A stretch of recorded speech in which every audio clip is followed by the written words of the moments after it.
Write an equation for the line containing these points. Anytime you're given 2 points and you have to write an equation, chances are you're going to have to find the slope. And we've already done this. You did this last night as part of your homework, so you should know how to find the slope given these 2 points. So I'll keep that on the screen where you can see it. So find the slope.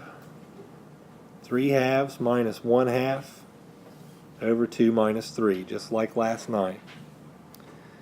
On the top, you get 2 over 2, and on the bottom, a -1. The top is really 1. Divided by -1 is just -1. So that's the slope, but you have to know how to use that slope and one of those points to find the equation. Remember, it's y equals mx plus b.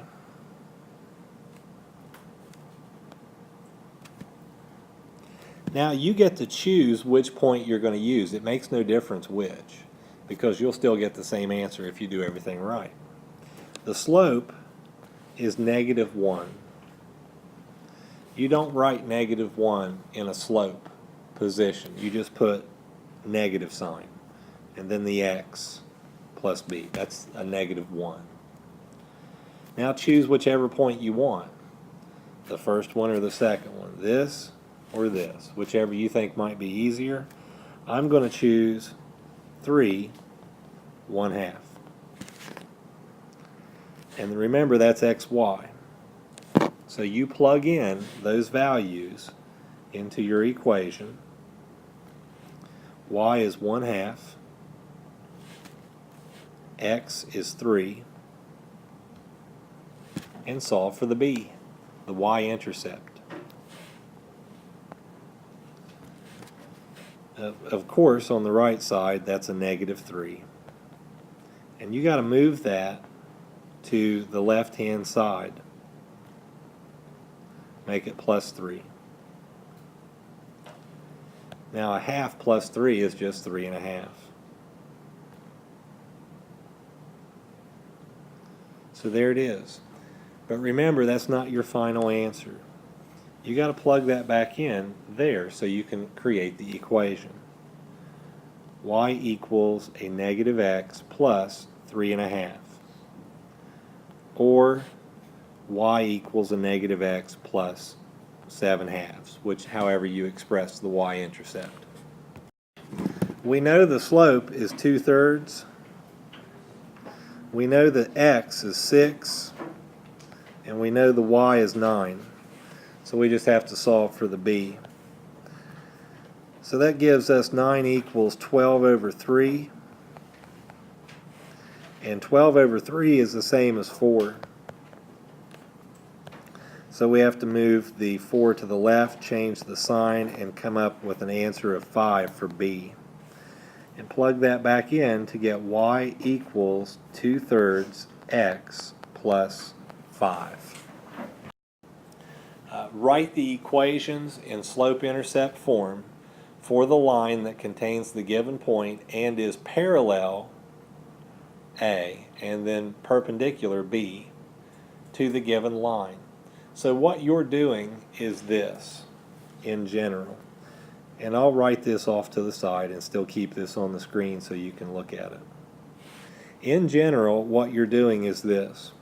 Say, for example, you have a line that's given to you. You have to find 2 lines. One has got to be perpendicular to it, and the other has got to be parallel to it. So you're finding the equation for the red line and the blue line. You have 2 equations to find. So where you start is with the parallel part, this one. And we'll write parallel so we'll know what we're doing in this section. Alright, so we have a point 4, 2, and we have an equation, x minus 3y equals 9. before we can do anything in finding another line, we have to have the original equation in a form that we can understand. We have to know what the slope is of that. So we have to change x minus 3y equals 9 into slope-intercept form. What's the first movement that I make to change that equation into slope-intercept form? You do what? Yeah, you got to get the y by itself. You got to leave that minus 3y where it's at. So we'll come down here and copy the original equation, and we have to move this around into y-intercept or slope-intercept form. So keep the minus 3y and move the x to the right. Change the sign. And divide everything by what? Negative 3.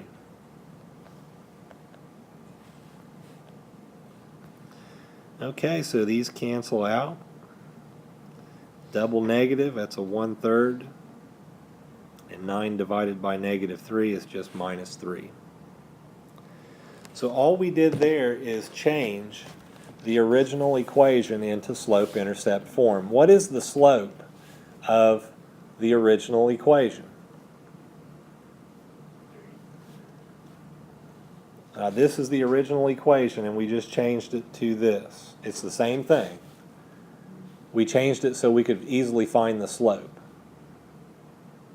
Where is the slope in y equals 1/3 x minus 3? It's what? 1/3, right. And that's very important because parallel lines have the same what? Slope, yeah. Parallel lines have the same slope. Okay, now that's very important because if we have the slope of what we need and the point, then we can find the parallel line. So we now start to find our new equation. Y equals mx plus b. And what slope are we using? 1/3. And why are we using 1/3 to find the parallel line? Because they got the same slope, right. So we plug that in, 1/3 into the slope. What is the point that this parallel line has to pass through? 4, 2, so we'll use that. Remember, that's xy. So plug that in. Y is 2, and x is 4. Now solve for b, just like we've done before. 1/3 times 4 is just 4/3. And you have to move that 4/3 to the left-hand side. Make it minus 4/3.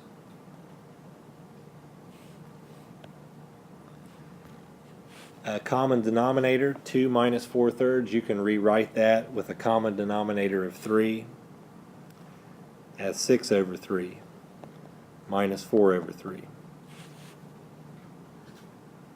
And then solve it. 6/3 minus 4/3 is 2/3. There's your y-intercept.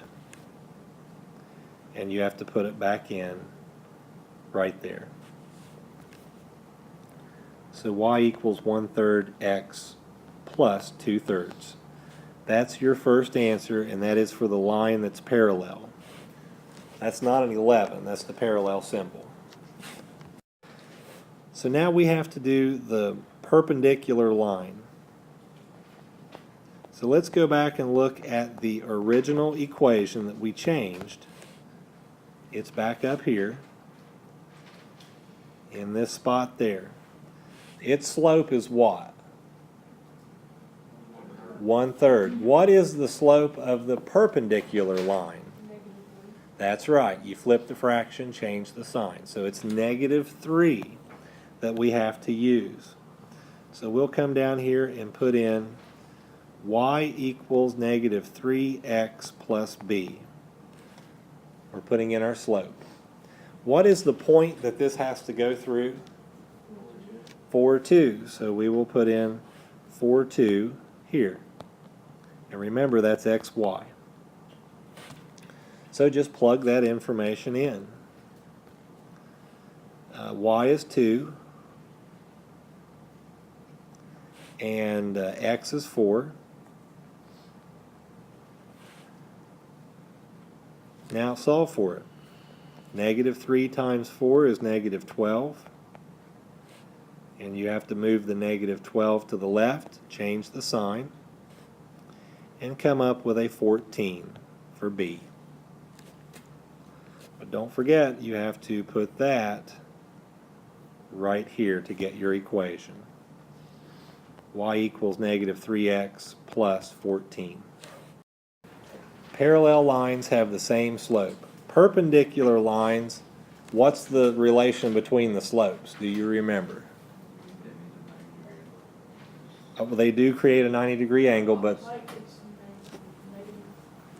that's right. One's negative and one is positive.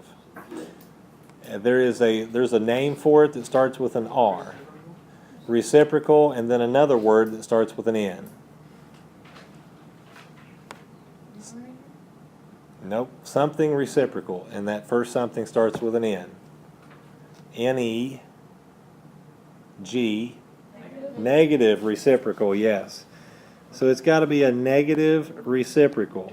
And here's a quick review of negative reciprocals. What if your slope for one of the perpendicular lines was 3? To find the negative reciprocal, you change the sign and flip the number.